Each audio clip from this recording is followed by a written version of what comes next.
Way back in 1988, mathematician Alexei Pajitnov created Tetris, a game that reached out of what was then the Soviet Union and took the world by storm. This was not just a game, but the beginnings of a whole new genre. Tetrosities are games that follow the basic principles of Tetris. They are abstract, they're fast-moving, they involve the clearing away of brightly colored thingies at an ever-increasing pace, and they are addictive as hell. While this sort of game doesn't require much in the way of graphic sophistication, the latest generation of Tetrosities look uniformly excellent, and any one of them can glue you to the monitor. We'll start with the most legitimate of the Tetris offspring, Quirks. This is part of Spectrum Holobyte's Alexei Pajitnov signature line, devoted to more and better Tetrosities. Quirks takes the gameplay style of Dr. Mario and brings the pieces to life.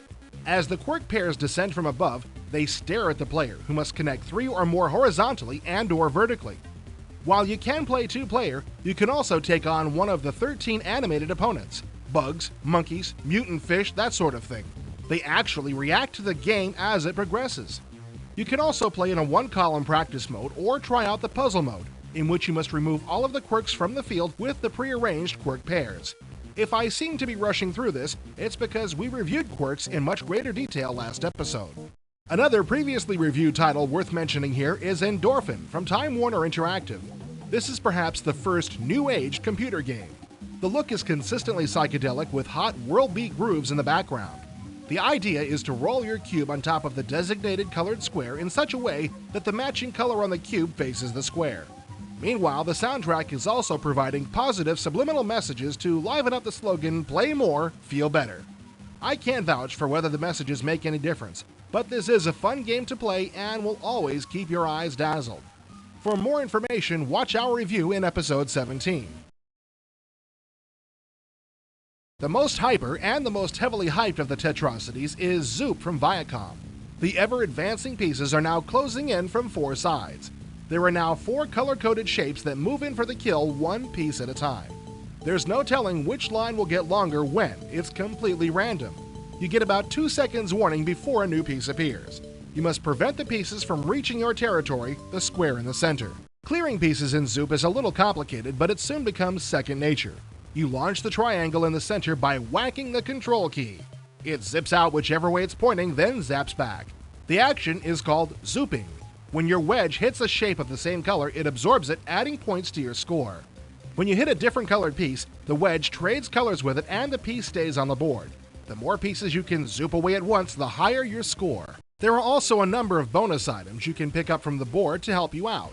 There are several bombs that clear out extra pieces according to different rules. One removes a line for you, one removes everything in a 1-piece radius, and one removes all the pieces of the same color from that side of the board. Springs don't do anything immediately, but if you collect 5 of them, they clear the board completely. All of the Tetrosity games are fun and addictive, but Zoop adds an element of action with the quickly darting player piece. There's also a version out for practically every game system in the known universe, including the Game Boy and the PlayStation. Tetrosity from Virgin Interactive is a considerably calmer game, or at least it can be. This is the most variable of the Tetrosities, with player options that can let you customize to your heart's content. The basic gameplay should be familiar by now. There's a series of advancing tile rows, and you need to arrange them on the board to remove as many tiles as possible by matching 3 or more in a row. The number needed to clear tiles is one of the things you can alter, so you can make it easier or harder at will. There are 3 styles of game in Tetrosity. Arcade mode falls neatly into the Tetrosity pattern of having the pieces descend at ever-increasing intervals. You can choose which of 3 sets to use at any given time. In strategy mode, there is no time pressure, but you can only manipulate the top set. A timed game is a compromise between the other 2 modes. It's a strategy game with a timer, and when you remove tiles, you get more time. Within those 3 styles, the player can also choose to play on one board configuration or cycle through the options as you complete each level. There are also 5 distinctly different tile sets. You can play the game of your choice using gems, pebbles, leaves, candy, or butterflies, and each choice comes with its own board texture and theme music. If this is still not enough choice for you, you can use the level editor to create your own configuration of all these options.